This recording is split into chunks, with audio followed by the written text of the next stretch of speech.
ایک دن جنگل میں ایک خوبصورت ٹونی چڑیا، پری اور بندر دوست بن گئے۔ ان تینوں کا آپس میں ساتھ دینا اور مل جل کر رہنا دشمنوں کو مشکلات میں ڈالنے لگا، کیونکہ جنگل میں کچھ خونخوار جانور ان کا شکار کرنا چاہتے تھے، لیکن انہیں اکٹھا دیکھتے تو ان میں ہمت نہیں ہوتی کہ ان کا مقابلہ کر سکیں، کیونکہ وہ تینوں اکٹھے رہتے تھے اور مشکل وقت میں ایک دوسرے کے کام آتے تھے۔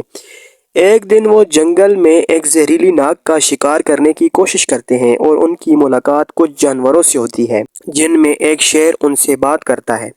ارے تم تینوں ہر جگہ اکٹھے کیوں رہتے ہو؟ جس پر ٹونی شیر سے مخاطب ہوتی ہے، آپ تو جنگل کے بادشاہ ہیں، آپ مل جل کر رہنے کا سلیقہ ہم سے اچھا جانتے ہوں گے۔ اس پر شیر چالاکی کا مظاہرہ کرتا ہے اور وہ کہتا ہے، ارے نہیں، یہ تو اچھی بات ہے، لیکن کبھی کبھی میری طرح آپ کو جنگل میں اکیلا بھی نکلنا چاہیے۔ تو اس پر چڑیا کہتی ہے، نہیں بادشاہ سلامت، میں آپ کی اس بات سے اتفاق نہیں کروں گی، کیونکہ ہم دوستوں نے اکٹھا رہنا سیکھا ہے اور ہم ہر سفر پر اکٹھے ہی نکلتے ہیں۔ تو اس پر شیر کہنے لگتا ہے، ہاں یہ تو صحیح ہے، لیکن اس کا نقصان آپ کو پتہ ہے۔ کیسا نقصان؟ ارے تمہیں جو بھی خوراک ملے گی وہ آپ تینوں کو تقسیم کرنا پڑے گی۔ تو اس پر ٹونی کہتی ہے، ہاں، ہم آپس میں خوراک تقسیم کر کے کھانا بھی بہت پسند کرتے ہیں۔ شیر اپنے چالاک ذہن کا استعمال کر کے شکار کرنا چاہتا تھا، اس لیے ٹونی اور اس کے دوستوں کو عجیب عجیب ترکیبیں بتا رہا تھا۔ ٹونی اور بندر آپس میں سرگوشی کرتے ہیں۔ ٹونی بندر سے کہتی ہے، میری بات سنو، ہم شیر کو کس طرح اپنی حکمت عملی کی طرف لے کر آ سکتے ہیں؟ تو بندر جواب دیتا ہے، ہمیں اس کو سمجھانا ہوگا کہ اتفاق میں برکت ہے، مل جل کر رہنے اور اکٹھا خوراک کی تلاش میں نکلنے اور مشکل وقت میں ایک دوسرے کے کام آنے سے ہی ایک اچھا ماحول اپنایا جا سکتا ہے۔ اس پر ٹونی بہت خوش ہوتی ہے اور شیر سے گفتگو کرتی ہے۔ میری بات سنو، کیا تمہارے دوست ہیں؟ تو شیر کہتا ہے، ہاں ہے تو صحیح، لیکن تم کیوں پوچھ رہی ہو؟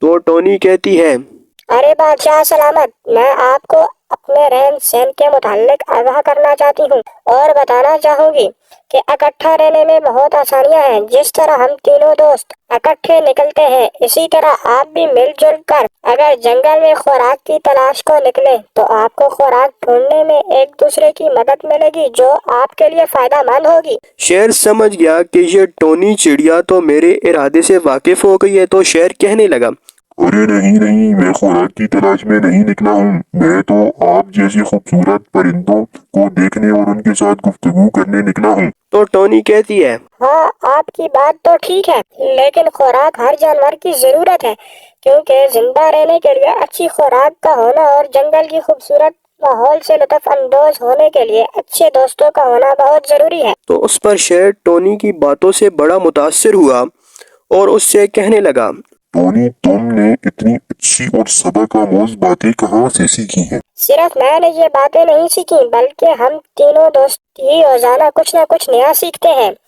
اور ایک دوسرے کو بتانے کی کوشش کرتے ہیں۔